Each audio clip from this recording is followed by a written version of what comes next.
Hey, so welcome everybody back to the show. Today I have an extra special guest that we wanted to bring on, someone who I appreciate very much, who's helped me out during my first year in AGR here at the 311th ESC, and that is none other than Master Sgt. Felipe Pacheco. Master Sgt., thanks for joining us today.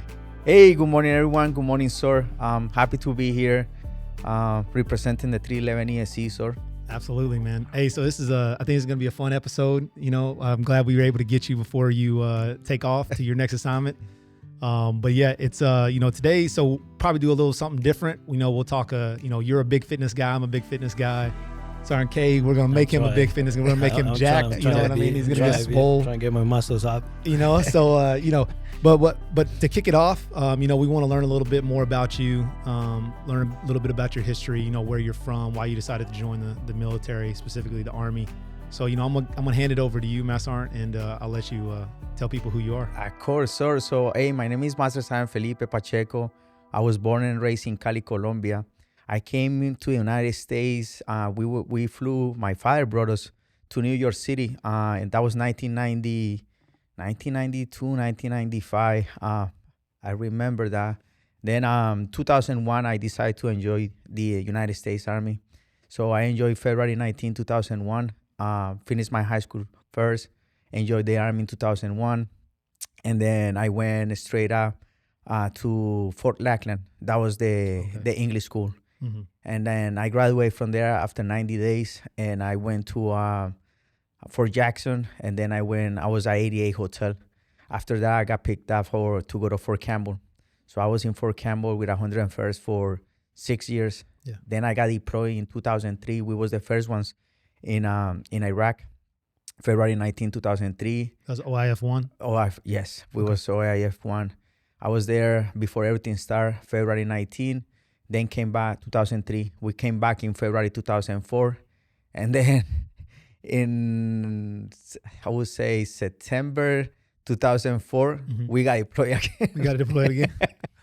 So you're how old at that point? I was, so when we went the first time we didn't have nothing. I was only 23. Oh yeah, so you're a young man. You're I was gunning. young. Yeah, I was thinking that everything, and yeah. I was weighing 115 pounds. I was light. I was skinny.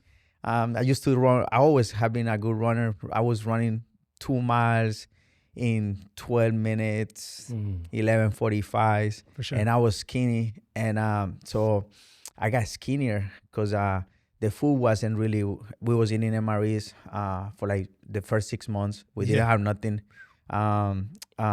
We didn't have nothing. We was sleeping in a building. Mm-hmm.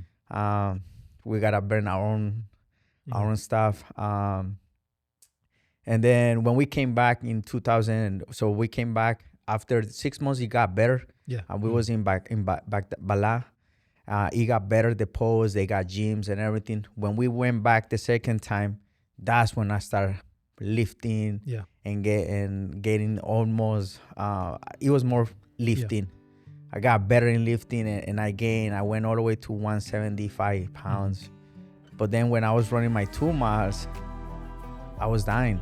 Because I was lifting too much, but I wasn't doing cardio at all. So then I have to bring it down, and now I'm happy where I am right now. For sure. So let's go back for a minute. So what sparked your interest in the Army? Like, what was it? So you were in high school, right? So everything, sir. So I was in high school, and I always want to be a G.I. Joe. Oh, okay. You remember G.I. Joe? Yeah. I want to be one. And then when I went to a recruiter station, they put a video, and there was an airborne guy, and then it was an air assault guy. He was repelling from the helicopter, and I was, yo, man, I want to do that. Yeah. But you can see the video, and in the video you see like he was repelling, and everything was nice, pretty. It looks like it was summertime. Yeah. But I did a school in February, and it was freezing. Yeah. Nice. But so it was like, man, it was incredible. It was freezing, and I graduated. So I always want to be a G.I. Joe, like going back to you, sir. And I saw the opportunity, and I was like, you know what, this is going to change my life, and this is what I want to do. And I went, I enjoyed the Army, and then that's when I went to Fort Lackland, the English school. I was there for 90 days. Do they still do that, by the way? I don't know. Or is it not a thing anymore? I don't think so. So I gotta get back Yeah. to you. I gotta do my homework again, and I will let you know. Okay. Yeah, because I don't really, usually now they send people, if you want to learn a language, they send you to Monterey, right? That's like the school for language school, For the language defense school. language school, right? But that's more MOS. Yeah, that's the MOS. Like if you're, or your special forces or whatever, they'll send you to a specific school. A specific But school, for you, it was free because you didn't speak much English at that No. point? You didn't speak any? No. Okay. I didn't speak that much, so that's why. Okay. They put me in there. My ASBA score was too low too, so they used to take you to the school, and then you was just learning stuff, and they teach you a lot about the ASBA, and then you gotta retake the ASBA, and you have a better score there. Yeah. And that's when you start picking up your MOS. Okay. So this was first school is like a kind of transition school for you to learn basic. How did you feel with English coming out of the school? I was feeling great because if you don't know something, they have drill sergeants in the school. So you already know, they already teach you right face, left face, half right, half left. Yeah. You already know how to march. So it's like something that is like all the cadence, everything, you already know them. Yeah. So when you probably don't understand what the drill sergeant was telling you, but you already know by the commands what's happening. So it was easier, the transition. And then when I went to Fort Campbell, so it was hard because it's a lot of, you see people from everywhere and you have to be on point. And 101st is one of the more strongest units that I have been there and deployed. And the workout, the fitness workouts, they own it. Right. You work out there from Monday to Friday, early in the morning, and the workouts are crazy. Yeah, is you feel like a real soldier. They're critical. They're critical about the physical fitness. Is they pushing it to the highest level, and they push the soldier in stress in order for them to be more successful and be in a stress action mode. So what I'm trying to think. So with you, you always like, the man that I met when I first met you, right? Has that always been your mentality? Like you've always been like by the book, like, because you're very on point. You'll correct anybody at any given time. Like you'll, do whatever. Has that always been your ingrained mentality, like since you came in, or has that kind of shifted over time? So it always has been the same mentality. Yeah. Correct soldiers and correct NCOs and officers. And it's not because we want to make them feel bad. It's because you want the future and you want to follow those instructions that we have. That's why we have ARs, FMs, all these regulations that we have in order to be more professional at all times. And I always have been. I remember when I went to Fort Campbell, I don't know if you're too young, sir. And well, we're not even that far apart from each other. What are you talking about? They have you remember the blue book? Yeah. You used to carry the blue book and it tells you everything. Yeah. And I always go and I got great mentors, and they always tell me, hey, you gotta follow these regulations. They show you the regulations. And I remember on Fort Campbell, every Thursday is soldiers training. So every NCO needs to be teaching a class, and it was from 05 in the morning all the way to 1300. Then release you. And you do PT in the afternoon. That's the only days. That's called sergeant's time training. Yeah. And sergeant's time training is something that it has to come on again. I will see it in active duty component. They always do it on Thursdays. Yeah. But we have to bring this to our TPUs. Yes. And it's going to be more better for them, more proficiency. But it's also the way you do it, the way you correct soldier, just not the correction, but the way you do it. Every time you do it, it's like, okay, yeah, my son, but Pacheco say, I'm going to do it. Oh, yeah.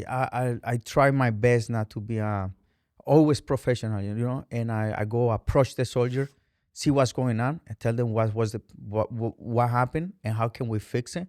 And talk to the soldier, you never know if that person is having a bad day or is going to a divorce. He's going for probably parents, mother, somebody in their family passed away, or he's going to a difficult time in which he's thinking about committing suicide, or probably he's trying to get the attention of somebody talk to him, you know. So that's why you want to go, instead of be screaming and everything, just approach the soldier, tell them what's going on, what happened, and then you start building that trust. Yeah.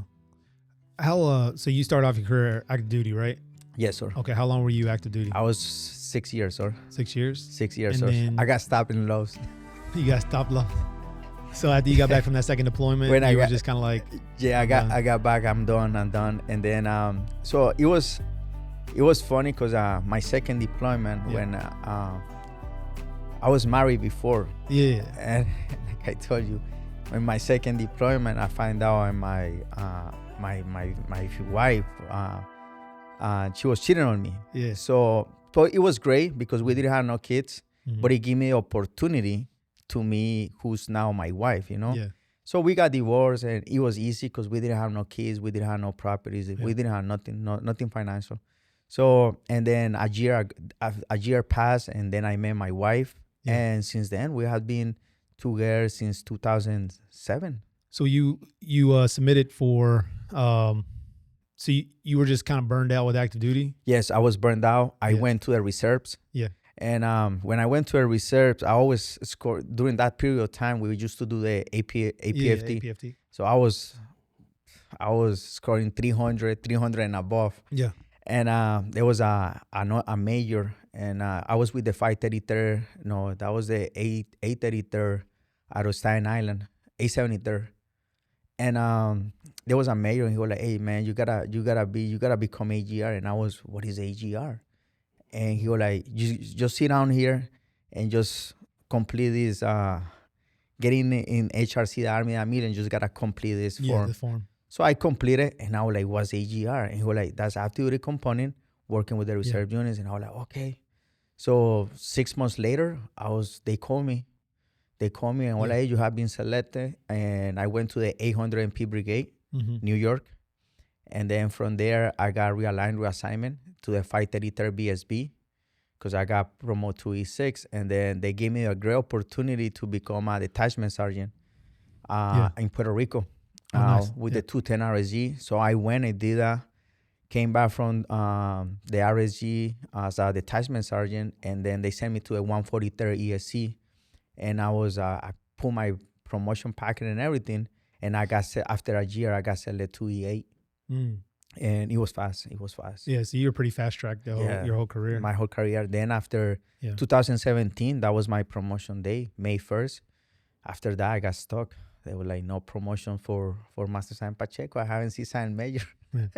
Yeah, and so you're still just waiting. I'm still just waiting, sir. Yeah, but is it harder? Is it harder to when you? Because you got to get a class with them. They have to Yes. get a class date for Sergeant Major. That's how the OML works now, right? Yes. Is that you guys have to have a class date and get it. Because you can be number one on the list, but if there's no class If date, there's no class day, he can't. He have to go back into the next one. Yeah, and now they have 92 Alphas and 92 Yankees competing.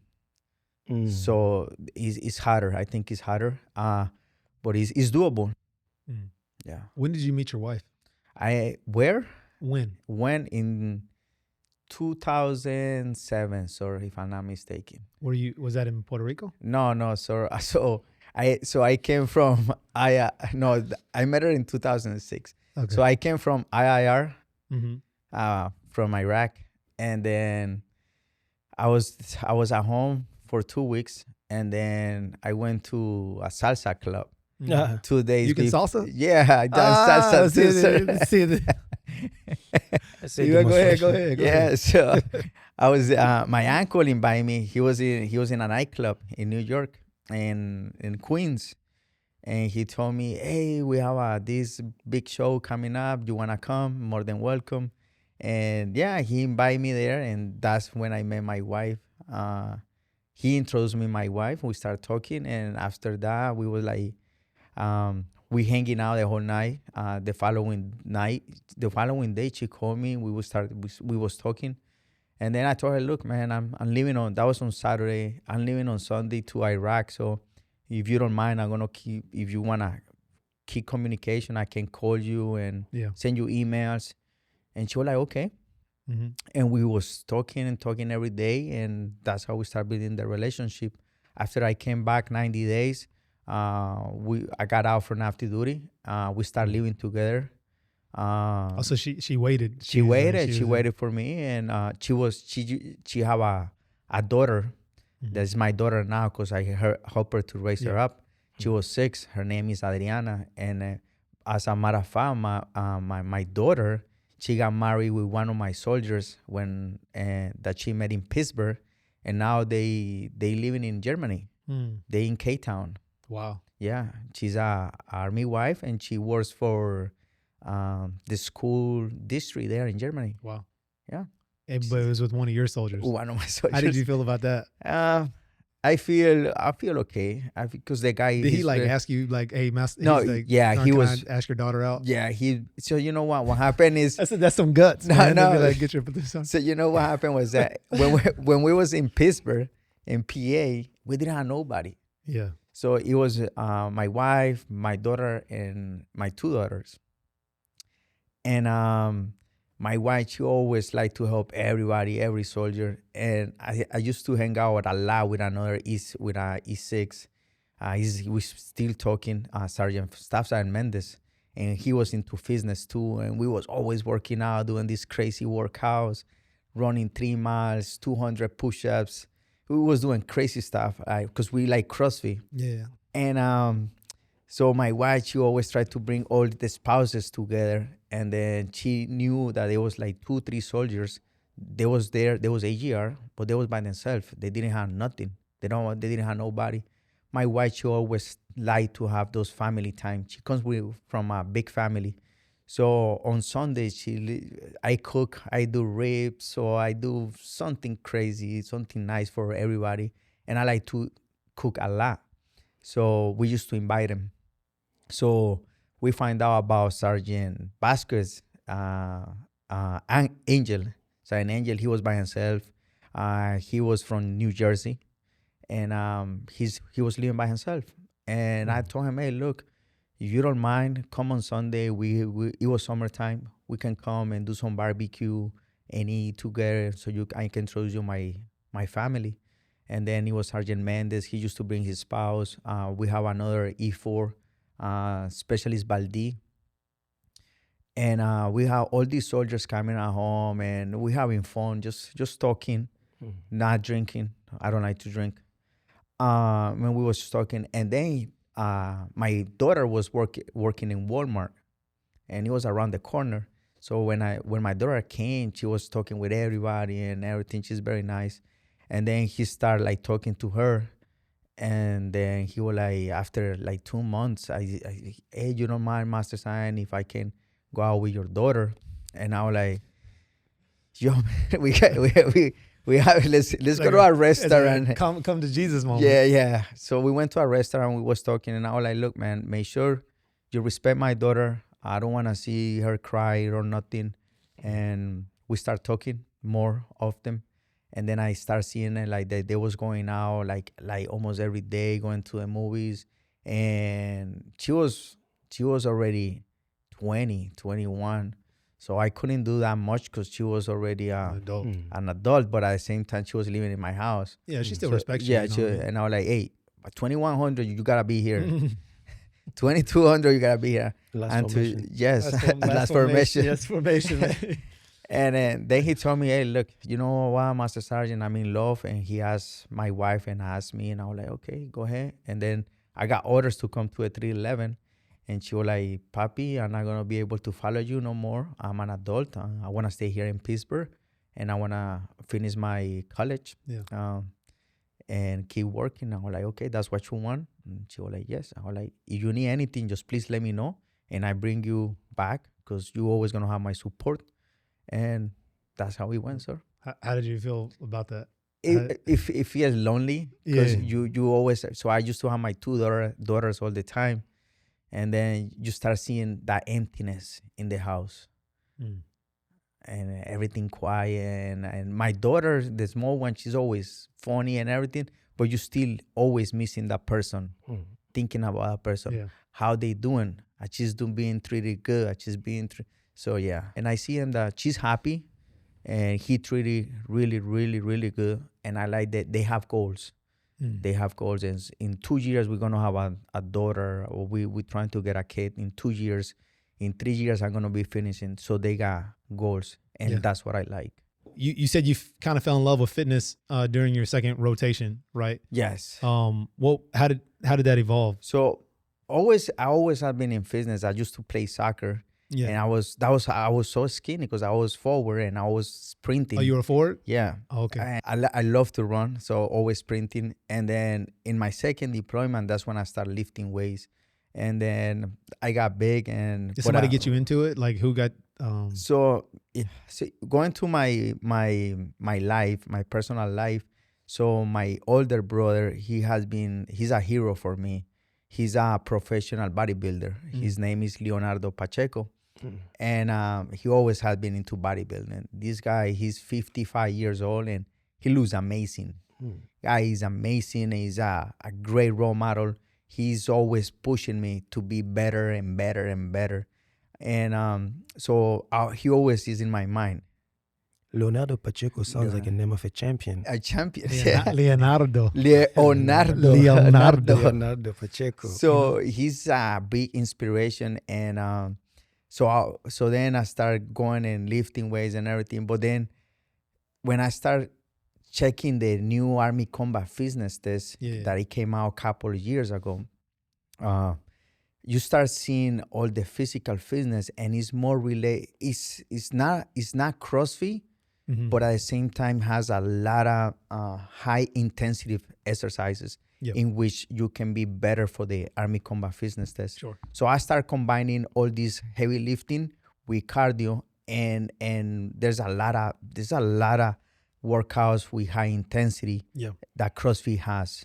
So I start working on doing CrossFit, and I start making my own workouts and things that I see in competitions, because I compete. I did like 3 competitions. I did a couple of Top Matters, Spartans races, and you have to be in a great shape and you want to do good.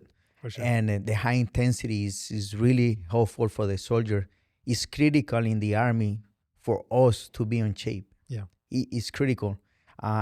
Mentally, you have to be strong, because you have to have. Sometimes you get into these stress modes in your job, in which you have to release that stress. Being a soldier is not easy, and it's not how much you can live or how much strong you're gonna be, but mentally you have to be prepared, mentally tough. And then I start working out, doing my own workouts, and getting into it, and I'm close. I'm very close to hit my 600 ACFT. Yeah, I know. I was there at the last one. Yeah, I'm in 596 now, and the power throw is the one that got me. So I'm doing more kettlebells, and lifting a little bit more heavier. Yeah, and cardio is everything, sir. Yeah. Were you always with the APFT? Were you a 300 stud? Yeah, sir. All the time. I got my PT patch and everything. Me too. Surprisingly, me too. Yeah, I used to get a 300 many times PT badge from back when I was in the 250th. That's when he was at 88. That's when he was at 88. Now he doesn't have time. You know what I mean? What do you think soldiers like?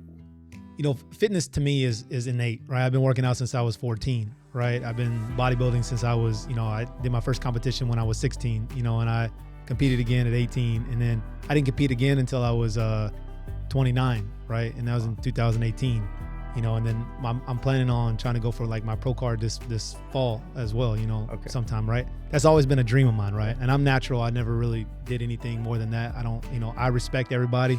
I feel like what God gave me is what I need to use. And I feel like I got good genetic potential, to do really, really well. Just kind of like, probably like your brother, I was just like, if I can't earn it on my own, I don't want it. Somebody asked me this in AGR, right? When I went to the AGRIT course, right? They asked, are soldiers athletes, right? And everywhere is like, no, we're not athletes. Other people are like, yes, we are. Yes, we are. And then I was like, yeah, we're 100% athletes, because you look at what we do, right? Everything that we do, we're expected to be at any given time, do a PT test. At any given time, we have to structurally be able to compete on multiple different, forms, right? And I just kept thinking, like, what is it that soldiers, like, why aren't soldiers like up to the task of being that athletic, of having that athletic mentality? Why do you think that is? their job as a soldier is hard. And like I mentioned it before, it's critical to be in excellent shape. Because why? So we go to wartime. I have been in Iraq. I jump from planes, so I don't think it's excuse. I'm airborne, air soul. I done a lot of schools. You can go to my profile, Master Fitness Trainer, and you have to be mentally prepared for everything. Plus, you have to carry your own equipment too. Every soldier has 1 hour and a half to do PT, especially those AGRs. Yeah. So we shouldn't be running to these little problems of who failed ACFT and who didn't make the high in weight. Yeah. Now the high in weight I think is benefit the soldiers, especially when they doing CrossFitter, when they heavy lifting, or when they do a bodybuilding. So the things are right there for you. For sure. You just gotta take the initiative and start working out. Yeah. Those leaders, everybody. If you are a leader, you have to take your soldiers outside, work out with them, motivate them. And we have a standard to uphold. What do you think is something like, I don't know, is how they grew up, whatever this just says like, I don't care. I will let myself go. I'll just stop taking, Probably the motivation went down. Yeah. So that's when you want to start bringing that person. And counseling is really good. If you start building that connection with a soldier and find out what's happening, why it's like we was talking about it. It can be a divorce. It can be he's depressed about something. He's not happy in his job. He's being bullied.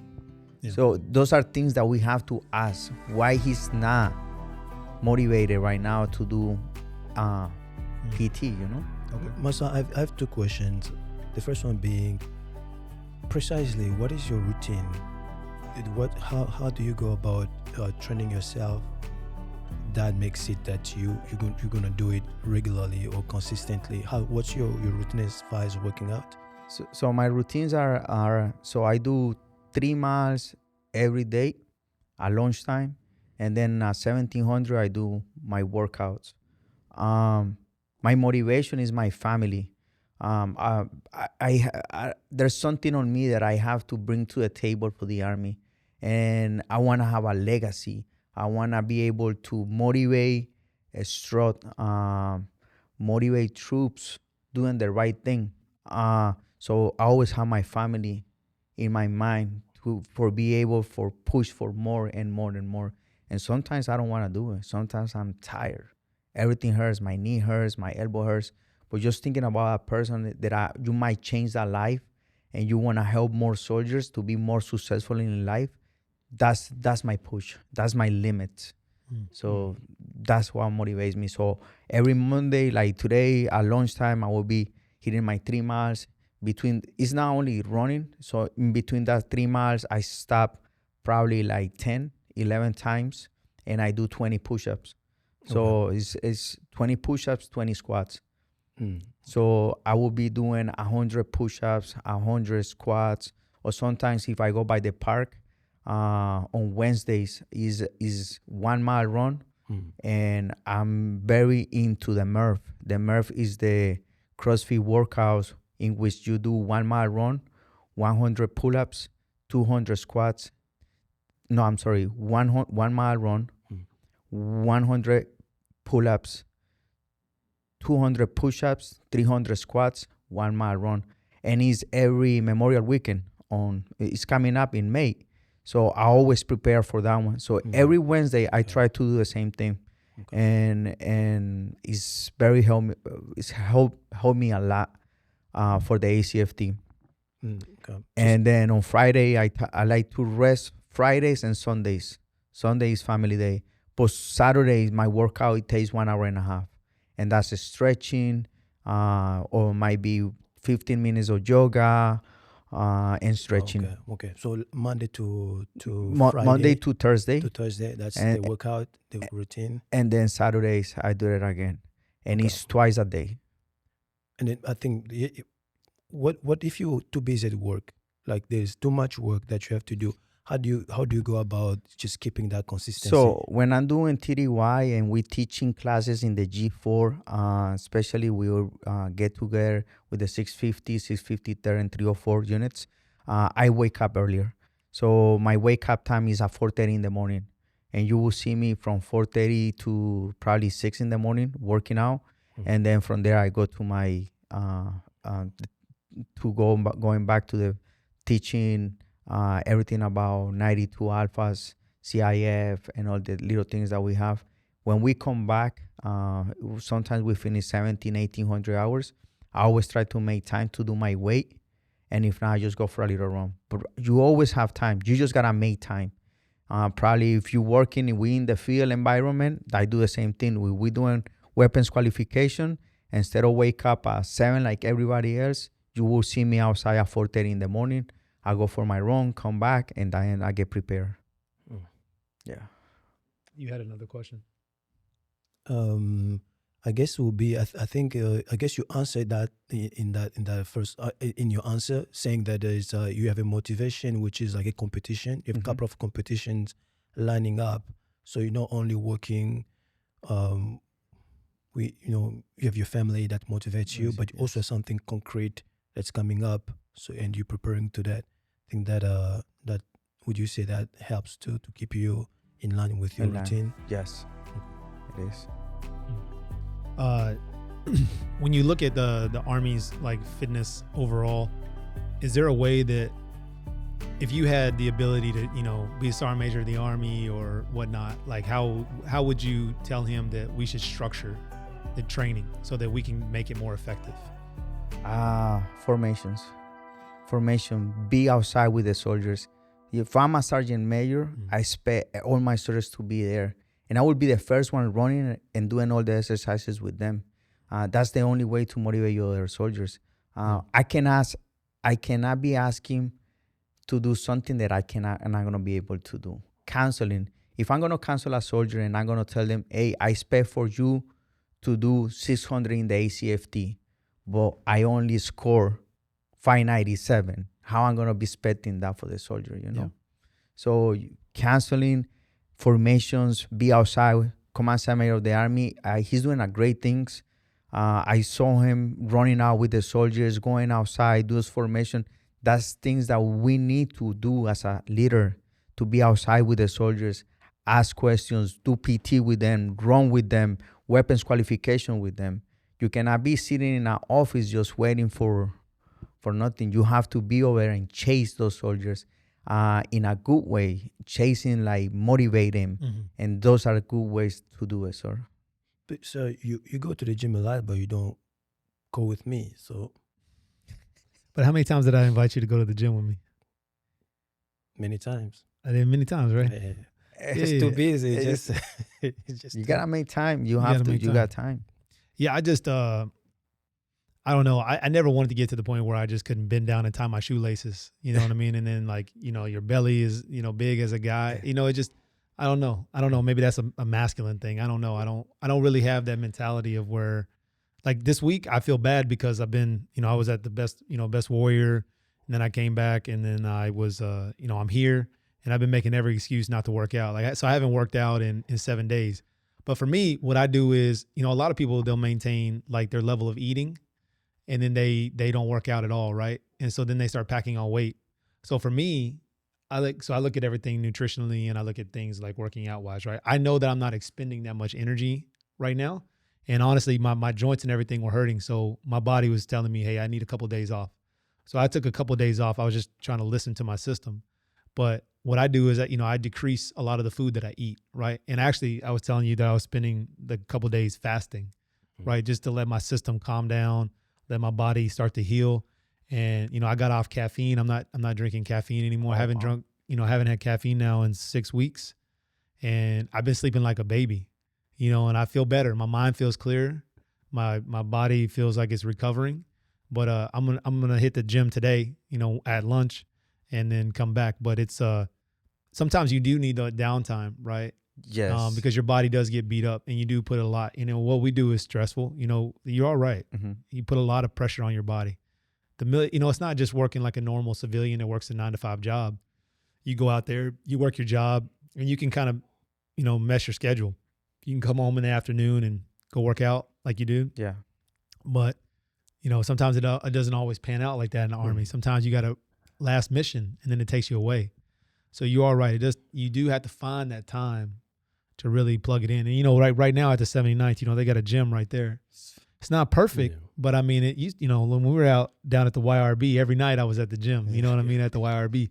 Because I was like, I could drive to a gym, which is what I prefer to do because I like the equipment. But I was like, hey, I'm here. Let me get a 45-minute workout in, 20-minute workout, 30-minute. And I think let me ask you this, right? So when you first started working out, right, you probably didn't know what to do. You were just figuring it out. Oh yeah, you were lost, right? Yep. And I would probably say I'm that same way. And maybe, and I don't know about UK, but like a lot of people, like recently my mom started getting into working out, right? I've been helping her with a routine and stuff. And so she's going to a gym. But she goes in there and, she was lost. A lot of people, they get lost because they think working out is complicated, right? But I don't think working out is complicated. I think you have to understand what works for your body. You have to find the things that work for your body. And then you have to execute those things over and over and over again, So you find like him, he knows he has to run 3 miles a day, right? He's found something that he can work and he does those specific exercises. And then when he comes back, he has a specific routine that he does in the evening, right? But he doesn't do, there's so many machines and dumbbells and barbells, when you go into a gym, people get lost because they get, they get there, they're like, oh, I don't know what to do. Yeah. And then they see all these people working out. They look like they know what they do. So it's intimidating, Yeah. But it's really not that hard. It doesn't take a lot to get in shape. Yeah. You have to be careful too because you can get hurt, Yeah. Lifting something that you're not supposed to. But it's good to ask. And in the media, there's plenty exercises in which you can do. And even the ACFT, if you follow the FN7-22 and ADT, it tells you all the drills that you can follow and you can teach your soldiers on drill weekend. Drill weekend, we have to get out from that PowerPoint and all these meetings. We have to take the soldiers outside. Yeah. We have to go to drill 1, 2, 3, 4.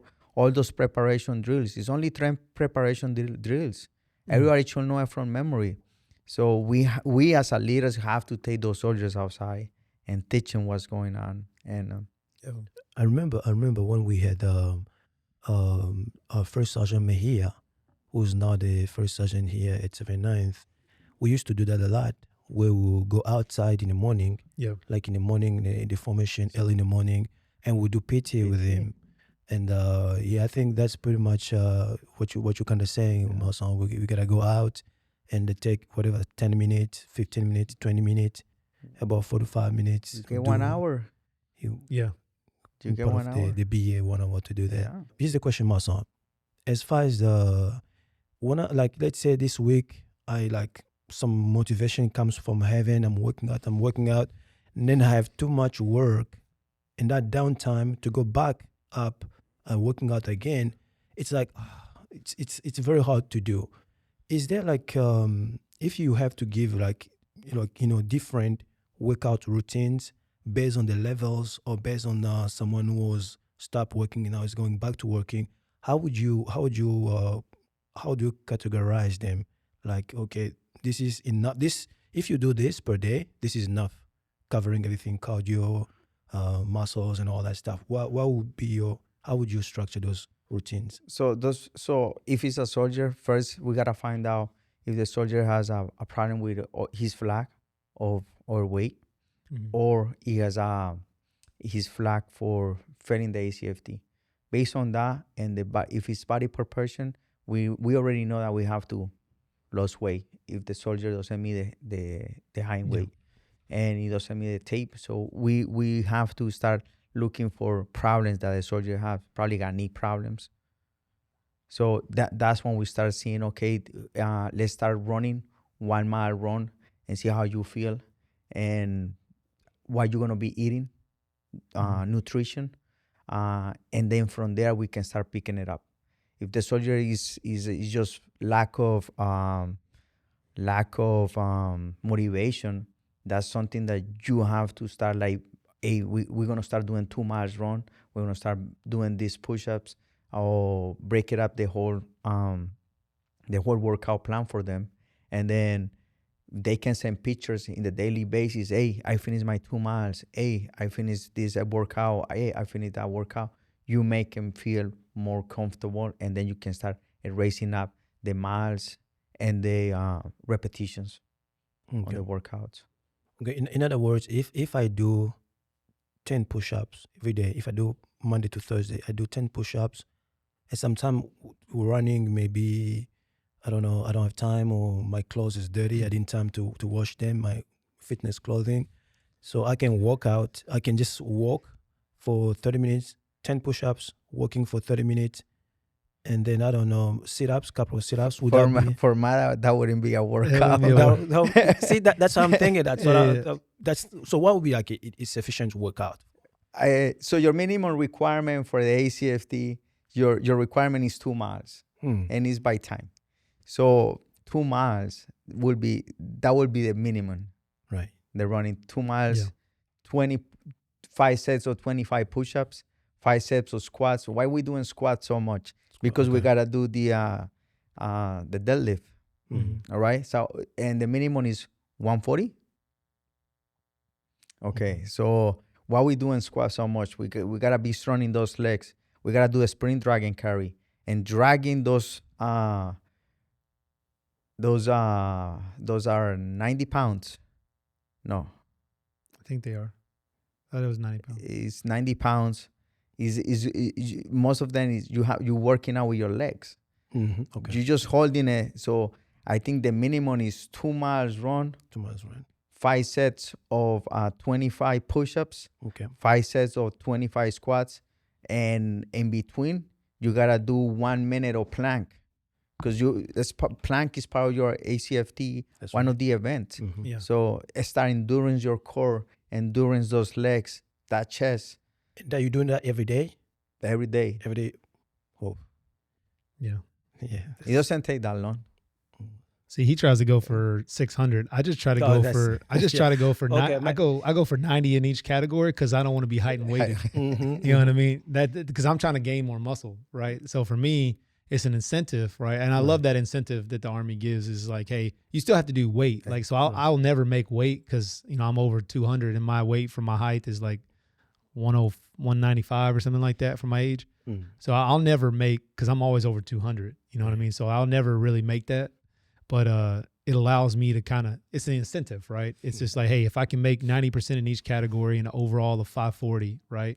But some of my events I get 100. Some of my events I get 95. You know what I mean? But as long as I hit that standard, right, and I get the 540 overall, I don't have to get taped, right? Which is good. That's my incentive, right? So I always want to do that. So what is it that you feel like you're missing out on? Just finding that routine. It sounds like what Marcel is saying. It's just a little. For me personally, it feels a little. It feels like someone is going for 600.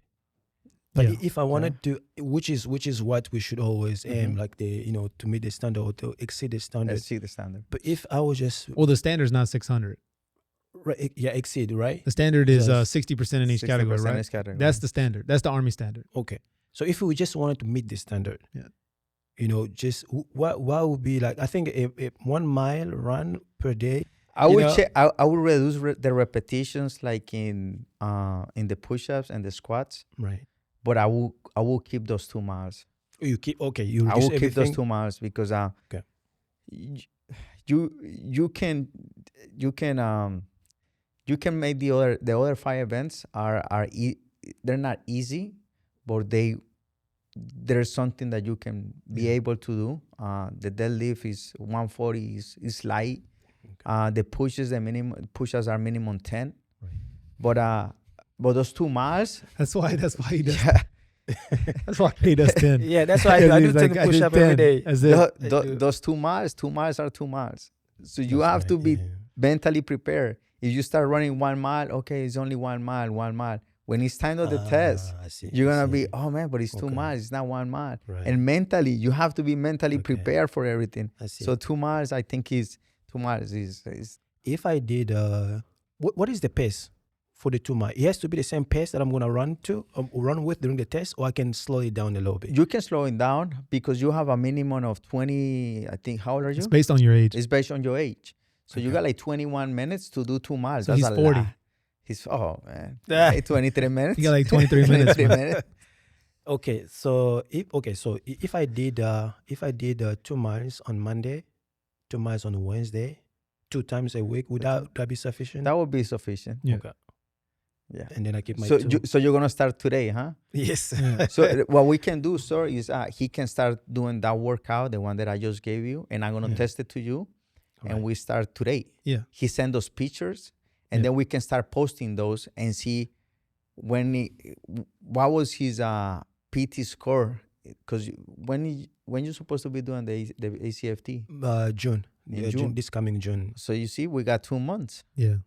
We got a month and see June. what was the process, and we can see if he helped that routine to him or it didn't help him. No, I mean, I don't think that it, like he does, 5 days a week of training. I don't think the average person needs to do that much. I think 3 days, 3 to 4 days, I think is enough. But you have to go hard in those 3 to 4 days, right? You can't just do a little bit. You have to train hard. Train hard. Right? Because your body has an adaptation process that it goes through, right? If you, like you said, if you run just a mile, so like you could do like a stagger too, right? You could do like, okay, Monday you're gonna do a mile, Tuesday you're gonna do a mile and a half, Wednesday or Friday you're gonna do, 1.75 miles, right? But it's challenging your body in that position. That's what I used to do when I was getting ready to come into the Army. Is like I found a routine online, and then I would, like, Monday was like a 1 mile run, and then Wednesday was like a 1 mile run, but you're trying to beat your time, right? And then Friday was like, okay, we're gonna up the distance, and then I just kept doing that. So by the time I got to basic training, I was already at like I think it was like a 275 or 280, right? Basic training. And then in basic training, they ran the hell out of us. So that's all we did was run. And then when I got to OCS, as an officer, that's all you do is run. So I was skinny. I had lost all my muscle and everything like that, but I could run, And then I went to Colorado right after that. So the elevation, so it's like I was breaking like a sub 12 when I was in OCS. Okay. For back then when it was, it was less than 6 minutes per, or less than 6 per mile per minute. Yeah. Something like that. Whatever it was. It was less than 12. I got like a 11:43 was like my best time. That's good. For a 2 mile, right? But I used to run with a lot of like guys that knew how to run. So that's all you would do is run. Every single day in OCS, you were running. And then you get to Colorado and my time went down, but you also went to a higher elevation. So you were running like crazy. And then my next assignment was in Virginia. So I got to Virginia and PT tested, and I was because you're working, your oxygen in your body is working at a higher elevation. And it's harder, but then you come down and you're just like, but then it plateaued after like a couple weeks, you know what I mean? But like that initial one, because they PT test you right when you got there. Yeah. It was like, but yeah, you just got to get on a routine. So I would say like for you, Monday, Wednesday, Friday, if you could just maintain that and you could build that into your routine, right? If that's all you did and you worked out 3 days a week, you could get to a proficient level, I think. Yeah. Do you put the swimming in there, somewhere there, that can help with? No, man, he sucked at swimming. You didn't see him? He about drowned at the FB. But I did it. I did it, sir. I almost drowned, but I did it. And I got peace. So I don't do too much swimming. Yeah. But I do sprints. Mm-hmm. So 30-second sprints, 30-second slow down. Okay. 30-second sprint, 30-second slow down, 10 times. Yeah. To bring your heart rate up.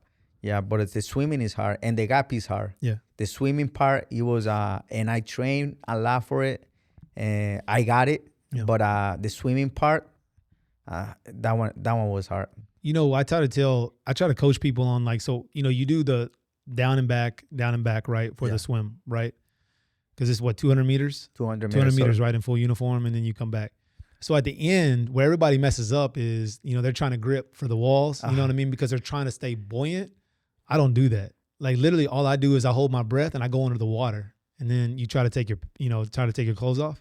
And there's a technique that you can do with your pants, right? I'll have to show you, but you can basically make like a flotation device for your neck. For your neck. Yeah. And so it'll keep you, because you tie the pants a certain way and it'll create like little buoyants, you know what I mean? Buoys. So you just tie that around your neck, and so it's just keeping you afloat while you take off your shirt. But you should really, like, each time you go down, hold your breath and then take it off under the water. Because you're trying to do it above and you're struggling. Yeah. You're not wearing boots, but you should do that. But yeah, it's hard, man. It's 200 meters down. You're exhausted. Yeah, man. It is hard. It is hard. It was hard. What was your experience with the Gap B? How'd you like it? I love it. It was hard. That was the most challenging event, the swimming. And but I did it.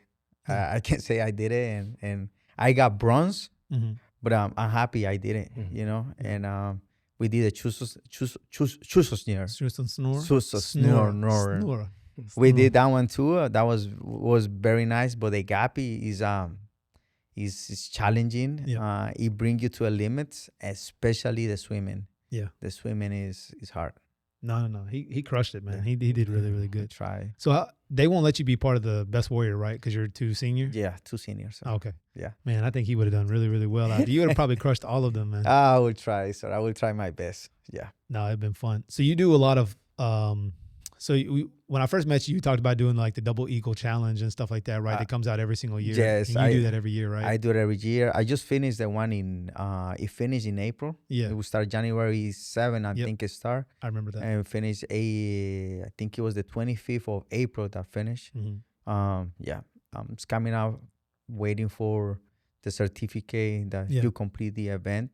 It's very helpful for the soldiers, especially at TPUs.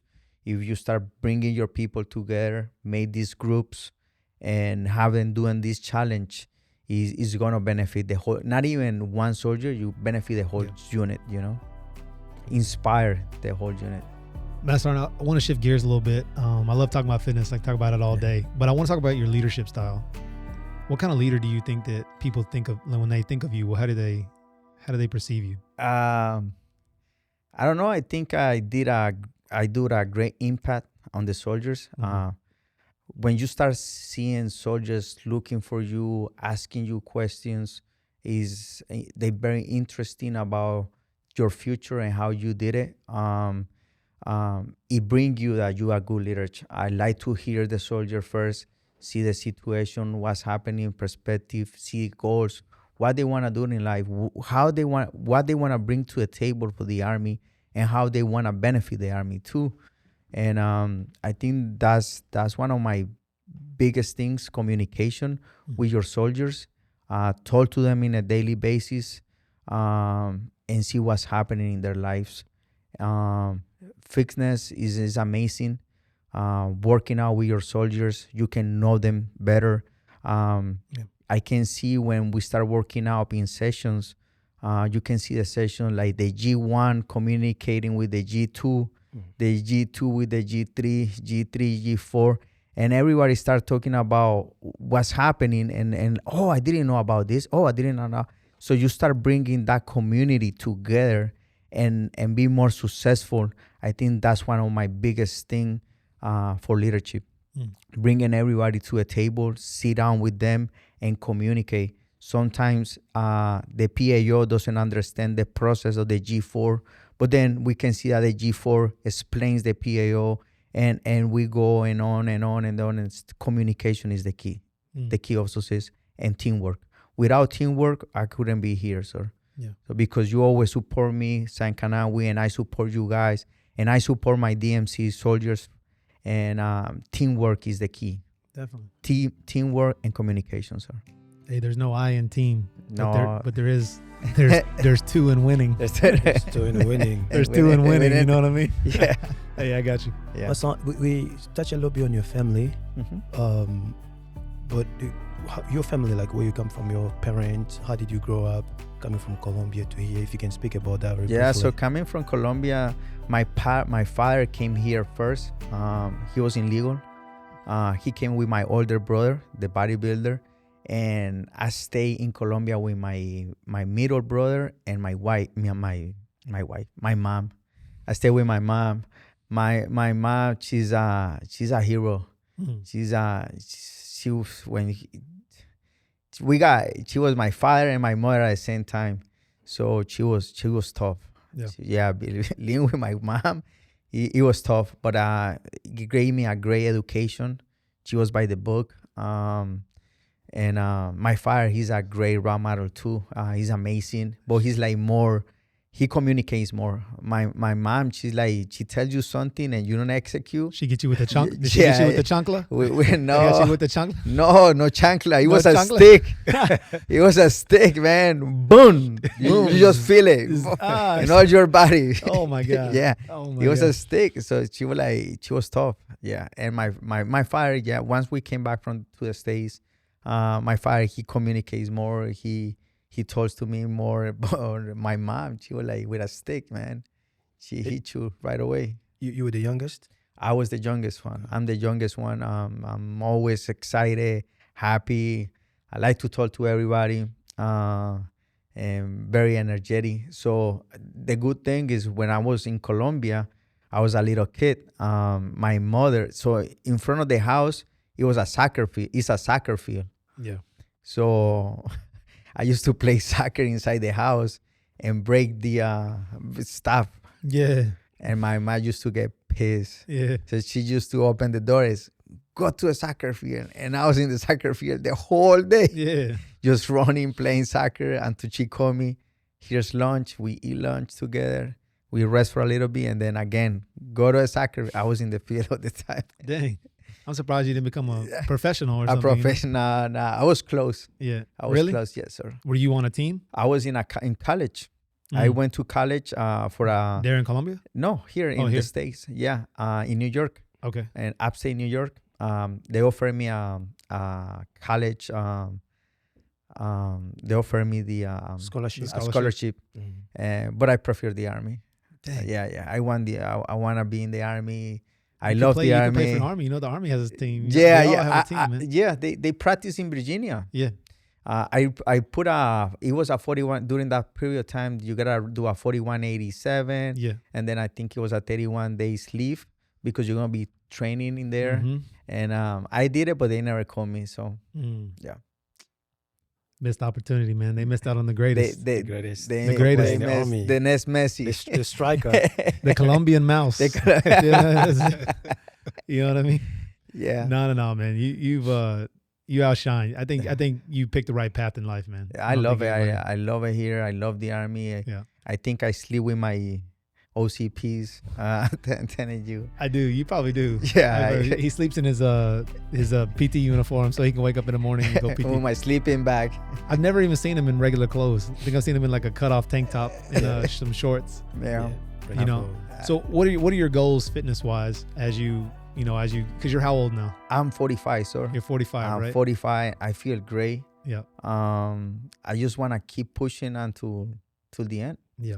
Yeah, leave a legacy and motivate soldiers. Yeah. Keep pushing to be one of the until I don't score 600. Am I gonna once I score 600 in my next ACFT, that it will be soon in the next 5 months. Mhm. Just keep practicing and keep pushing my best. And once I finish that one, I think I'm gonna look for something else like 620, 650.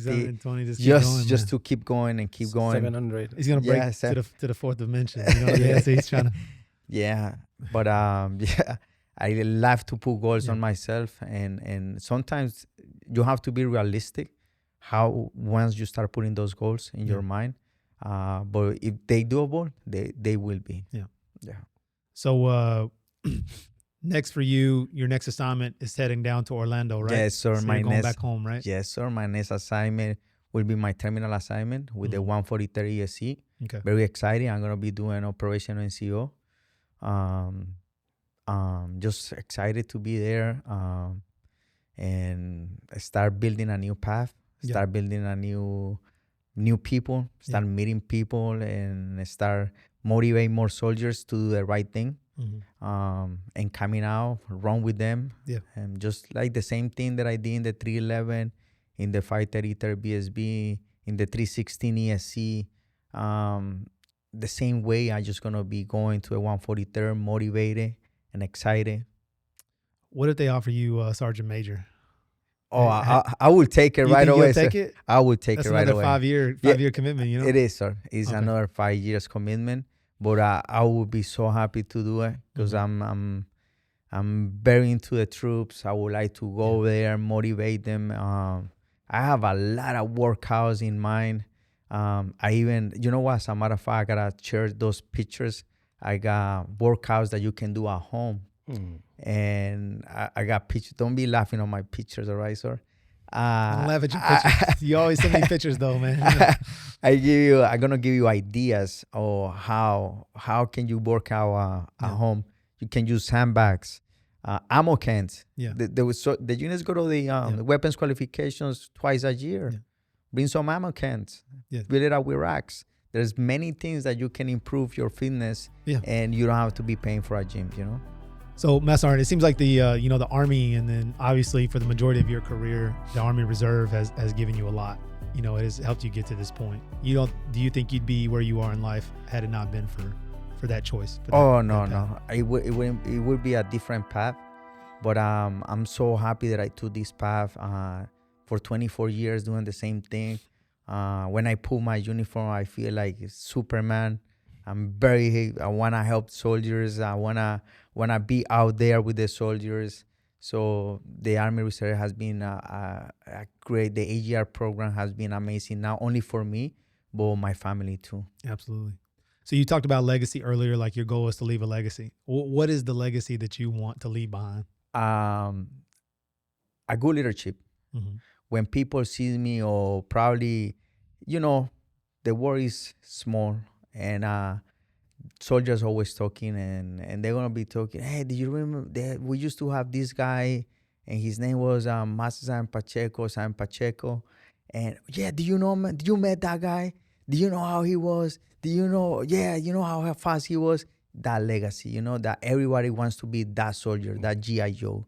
You can go to Google and put Master Sgt. Felipe Pacheco. Hey, you're Googleable, man. Yeah, you will see me in Spartans and Tough Matters, and it's just I wanna make sure we have those good soldiers, the ones that wants to do the right thing, to motivate and to bring this energy to the Army.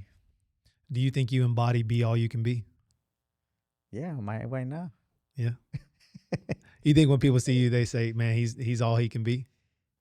I think so, sir. Yeah, I think so. Awesome. I think so, and I'm very humble. Yeah, but that's what I think. Yes, sir. We didn't get a lot of time to talk about your MOS. I know that you're a 92 Yankee, right? I'm a 92 Alpha. You're 92 Alpha now. So I was at 88 Hotel, and from 88 Hotel, I got MOSQ. My second MOS was 92 Alpha, and 92 Alpha is amazing. Yeah, I mean, what you do in and out every single day, and the soldiers, what you do for the unit, is not, without you, we wouldn't move. You know what I mean? Sir, I try to push myself and to help. Yeah. What's for soldiers that are aspiring, or for individuals that are maybe thinking about joining the Army Reserve, what makes your MOS exciting? Like, why would someone want to come and do that? As a supply? Yeah. You see everything. Supply is the whole chain of logistic.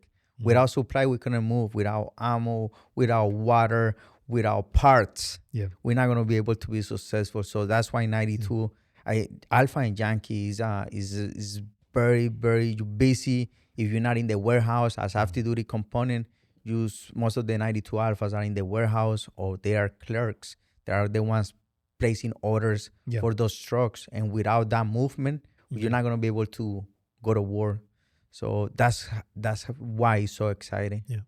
You think the Army Reserve is the place to be? Army Reserve is the place to be. I think every soldier should do active duty component first, and then do that transitions for the reserves. Okay. Or because you learn a lot as an active duty component. Okay. As an active duty component, you learn, I would say, too much. A TPU soldiers is different, and I understand, because they have a civilian life, plus they have to go once a month to drill weekend, and during those 2 days or 3 days of drill weekend, there's a lot of information to put out, and they need to absorb all that information. For sure. But at the same time, you have 1 month. They give you a memo with all the days that you're going to be doing drill weekend, and they highlight the events that you're going to be conducting. So if you have to do ranks inspection, you have to do PT, you have to have your uniform on point. So they have 30 days to make sure you got all your equipment on point. Yeah. As an active duty component, you have to have that 24 hours. Right. So it's a difference, but at the same time, it doesn't have a difference to have soldiers walking around with hands in the pocket. That's a no-go, out of uniform. That's a no-go. For TPU, it's a no-go. For active duty component, it's a no-go. Active duty component, because they do it in a daily basis. Right. TPU, no-go. Why? Because they have 1 month to prep. Yeah. So if you don't want to prep, it's because you didn't want to. You didn't took the initiative to do it. So I think it's better to go active duty and then reserves. But the reserve program is amazing. It is amazing, and all the benefits that the soldiers get. Uniforms, they get the AGSUs for free. All soldiers, except the officers. They get the OCPs. They get TF50. Yeah. I have been going and talking with different forces. Colombian Army. I had the opportunity to see the Salvador Army, Guatemala Army, Colombian Army again, and they have to buy their own uniforms. Yeah. They have to buy their own uniforms. Right here in the United States, the Army Reserves will pay you. They give you the uniforms. They give you all the gear for you to be successful. Yeah. Same for France. I have a friend who's in the French Army. They have to buy some of the personal equipment. Yeah. You can't beat it. You can beat it. You can beat it. Well, it's school too. School free. School's and all free. that. Yeah. Could you speak a little more about that? The schools are free. MOS schools or NCO development. Yeah. They're free schools.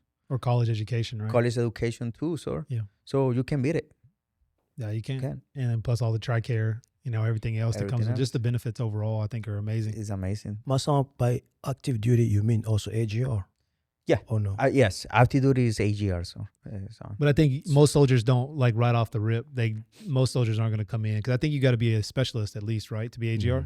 E4 and above. Yeah. So, most soldiers that come in, I think what he was saying is to get that experience in the active duty world, meaning I think active duty, if what you were saying, right? Yeah. It'd be great if they could be AGR, but most soldiers aren't going to come in as specialists or sergeant, right? They're going to come in as E1, E2, E3, right? And they're going to learn the base. And I agree with you. I mean, but like, us, we're at a reserve center, right? So we just have that, you know what I mean? Versus if you're an active component, you're on a base and there's multiple units, right? So you can learn from a BSB, you can learn from, a headquarters, you can learn from, all these different units, and armor battalion, how they do supply.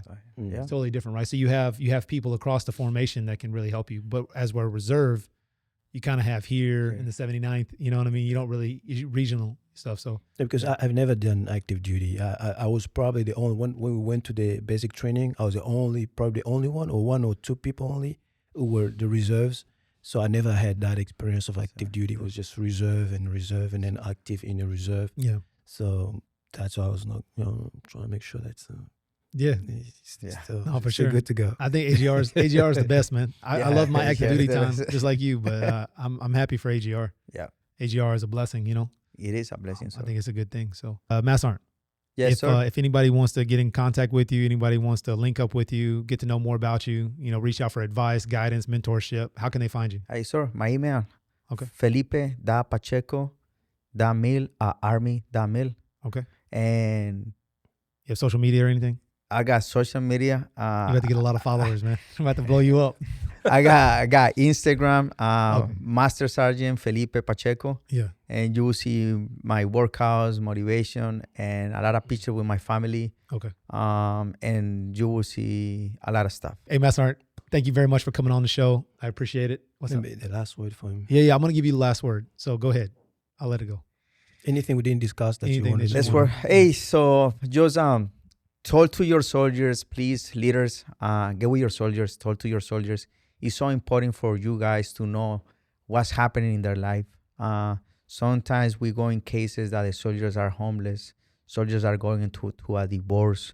Soldiers are going to bad hardship. Soldiers are going to a lot of stuff that you don't know. And just because you didn't took the time to ask how they doing, you don't want to be the one that person commits suicide. You don't wanna have that soldier in your ranks, the ones that commit suicide because you never talked to him, you never have the time for him, that he was asking for help and you just didn't realize it, And because you was too busy with that PowerPoint, with that email, that you ignored that soldier, and that soldier commits suicide. So leaders, we need to get involved with those soldiers. We need to communicate constantly for them, so we can. You guys have a big relationship between your ranks and your soldiers. That's all I got. So that's more important, having your family together, and make sure you watch your soldiers, because you never know who's on that situation in which you can avoid that. You want to give a shout out to your family or anything like that? I want to give a shout out to my wife, my daughters, my father, my mother, and my brothers, because without them I couldn't be here. So awesome. I know you do it all for them. That's all right. Yeah, so I do. So and you do it for the soldiers. You know, everybody loves you, man. I don't think it goes without saying. You know, everybody holds you in high esteem, high regards, and we're certainly gonna miss you. I'm gonna miss you. But I got your number, and so I can always reach out to you and get your mentorship. Cool, sir. But I appreciate your time, and really thank you for coming on the show. I think people are gonna look forward to hearing this episode.